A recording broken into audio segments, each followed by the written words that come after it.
Plongez dans l'histoire passionnante de l'aviation.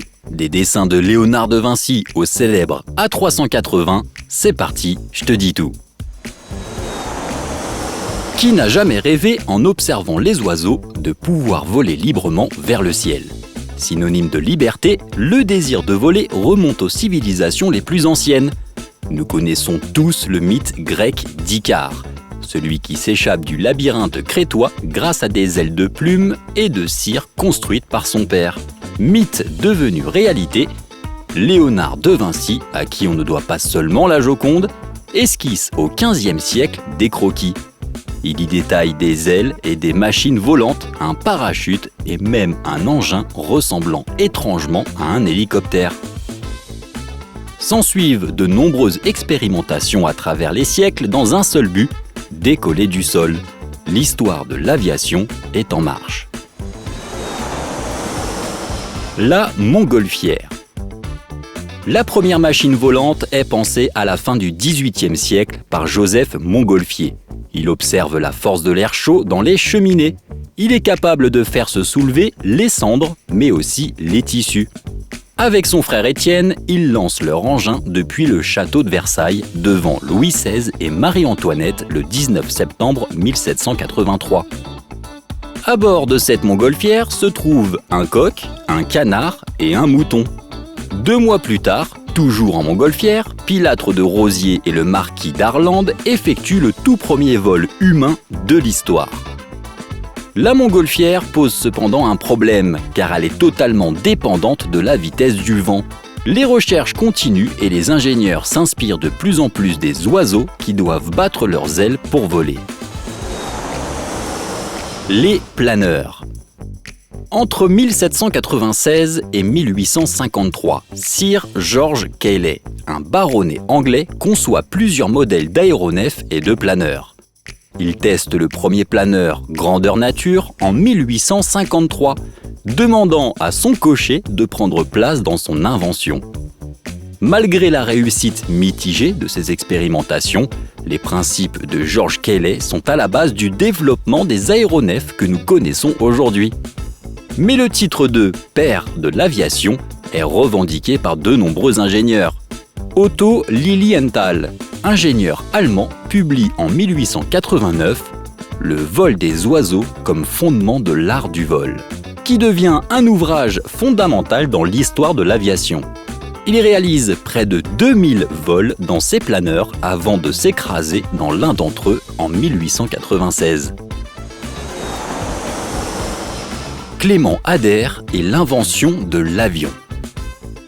Avec la révolution industrielle, les ingénieurs réfléchissent à la fin du 19e siècle à décoller du sol grâce à un moteur.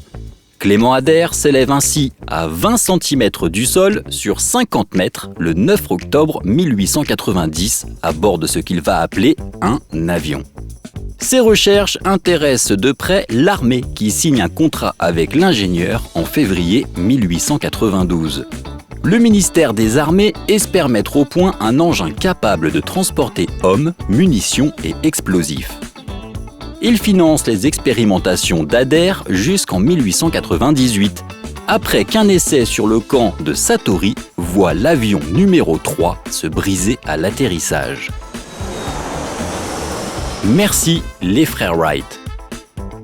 Faire s'élever un engin n'est plus une prouesse, mais les frères Orville et Wilbur Wright tentent de mettre au point à la veille du XXe siècle un système efficace pour le contrôler une fois en l'air. C'est ainsi que le 17 décembre 1903, sur une plage de Caroline du Nord, le Wright Flyer effectue un vol à 3 mètres au-dessus du sol sur une distance de 255 mètres. Cet événement marque enfin la naissance de l'aviation. Traversée de la Manche par Louis Blériot le 25 juillet 1900, liaison entre New York et Paris en 33 heures par Charles Lindbergh en mai 1927, les exploits s'enchaînent au début du XXe siècle. Et pour ne pas oublier les femmes, Amelia Earhart est la première femme à traverser l'Atlantique en solitaire en 1932. L'aviation militaire. Les armées des grandes puissances ont gardé un œil très intéressé sur les avancées aéronautiques dès le 19e siècle. L'armée française tente d'acheter les avions des frères Wright dès 1906. Même si l'aéroplane n'est utilisé qu'à des fins d'observation, la France est la première puissance à intégrer cette nouvelle force dans les dispositifs militaires dès 1910. La Première Guerre mondiale accélère les études, l'avion étant reconnu par tous comme indispensable aux batailles. Entre les deux guerres, les avions passent d'outils de reconnaissance à de véritables outils de guerre pouvant transporter des charges extrêmement lourdes comme des bombes. Dans cette course aux performances, la société allemande Henkel fait voler le premier avion à réaction le 27 août 1939. Malgré les progrès, les avions équipés d'un moteur à réaction ne s'imposent qu'à partir des années 1950 dans le domaine militaire, mais aussi dans le domaine civil. L'aviation civile. L'aviation civile se développe dès la fin de la Première Guerre mondiale, mais elle est essentiellement réservée aux services postaux. Le premier avion de ligne avec un moteur à réaction, conçu par la société britannique Havilland, vole le 27 juillet 1949. C'est un véritable succès et de nombreux exemplaires sont construits. La course technologique dépasse alors largement le domaine militaire et toutes les grandes puissances se lancent dans les essais pour l'aviation civile. Le premier vol de l'A380. Le 27 avril 2005 marque le premier vol de l'A380, l'un des plus célèbres avions de ligne que nous connaissons.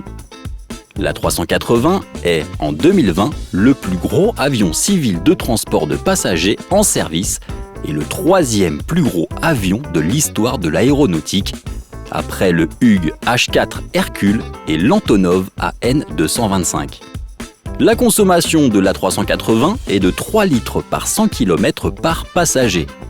Le pont supérieur de l'A380 s'étend sur toute la longueur du fuselage, ce qui donne à la cabine une surface de plancher beaucoup plus importante que celle de son concurrent direct, le Boeing 747. L'A380 a un rayon d'action de 15 400 km, ce qui lui permet de voler de New York jusqu'à Hong Kong sans escale à la vitesse de 910 km/h. Le mot de la fin. Il faut savoir qu'aujourd'hui, plus de 24 000 avions de ligne parcourent le globe, transportant plus de 4 milliards de passagers. Dans le monde, 72 avions décollent par minute. Notre voyage dans le temps s'achève ici. N'hésite pas à laisser un commentaire et me dire ce que tu as appris dans ce voyage au cœur de l'aéronautique.